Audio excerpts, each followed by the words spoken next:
Jama'a assalamu alaikum. Yau ina so zan yi magana ne akan salary advance. Shi salary advance dai kowa ya san cewar ma'aikata ne masu albashi suke iya amfana da shi. Yawancin customers suna shiga cikin banki su je su ce za su yi requesting ɗin salary advance. Gtbank ya fito da hanya wacce take a cikin internet banking ɗinka. Za ka requesting ɗin salary advance kuma su faɗa cikin account ɗinka a lokacin kuma da ka yi requesting ɗin shi cikin internet banking ɗin naka. Abin da ake buƙata ka mallaki GTWORLD kuma kana aiki da shi. To ka huta ma kanka zuwa banki ka ce za ka yi requesting ɗin salary advance. Kamar yadda na faɗa dai idan kai ba ma'aikaci ba ne, wannan garaɓasa ko kuma in ce wannan dama ba za ka amfana da ita ba. To idan kai ma'aikaci ne, abin da za ka shi ne za ka buɗe cikin GTWORLD ɗinka ne, application ɗinka kenan. Idan ka buɗe cikin application ɗinka, dama zaɓi zai bayar. Kawai abin da za ka nema apply for loans. Kana apply for loans gashi nan akwai quick credit. Shi kuma wannan quick credit ɗin zai amfani ma'aikaci da wanda ba ma'aikaci ba. Idan kai amfani da quick credit, kai apply, za a duba eligibility naka. Ma'ana cancanta, ka cancanta ka ɗauki wannan kuɗi da kai apply ko baka cancanta ba. Shi wannan ma'aikaci da wanda ba ma'aikaci ba zai iya requesting.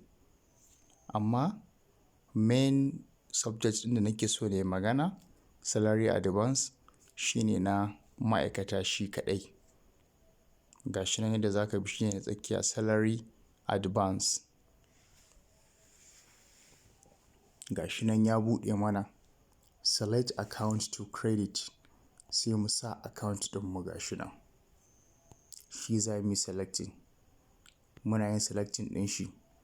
Wannan eligible loan amount ne. Kamar ni yanzu zan iya requesting ɗin a bani wani abu daga cikin salary na da zan ɗauka wani wata. Gashi nan sun samu 19,030 naira. Idan ina so zan yi requesting ɗin wannan kuɗin yanzu. Za kuma a bani. Gashi nan amma zan iya canja amount ɗin idan ina so. Let's say a ce yanzu zan yi requesting ɗin kamar naira 5,000 ne a matsayin salary advance. Ina so su faɗo cikin account ɗina kafin a yi min salary. Ana yi min salary kuma banki zai ja kuɗin shi a cikin salary nawa da ya faɗo cikin account ɗin nawa.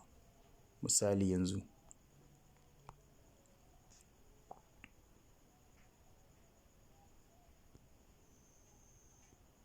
Gashi na sa 5,000. Ina buƙatar naira 5,000 kafin a yi min albashi. Ba za ka je wajen wani ka ce ya ba ka rance ba ko a gida ne ko a unguwarku.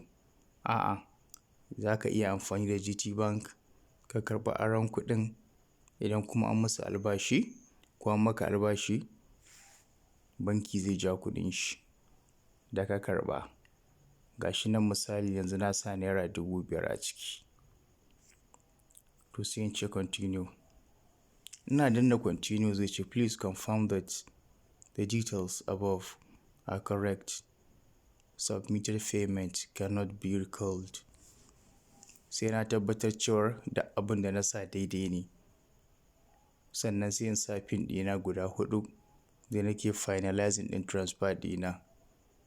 To kana sa wannan pin ɗin naka guda 4. In ka danna done, to kuɗi za su shiga cikin account ɗinka. Za kuma ka zare su a nan take, ka je kai mu'amalarka da su ba tare da zuwa ka ce wani ya ranta maka kuɗi kafin a yi albashi ba. Wannan hanya ce da take taimakon ma'aikata. Kuma da yawan ma'aikata ba su san suna da wannan damar ba idan suna karɓar albashi ta cikin GTBank. To wannan saƙo muna so isa ga ma'aikata masu ɗaukar albashi a Gtbank. Su dinga amfani da wannan damar, su daina zuwa suna cin bashi a wani wajen.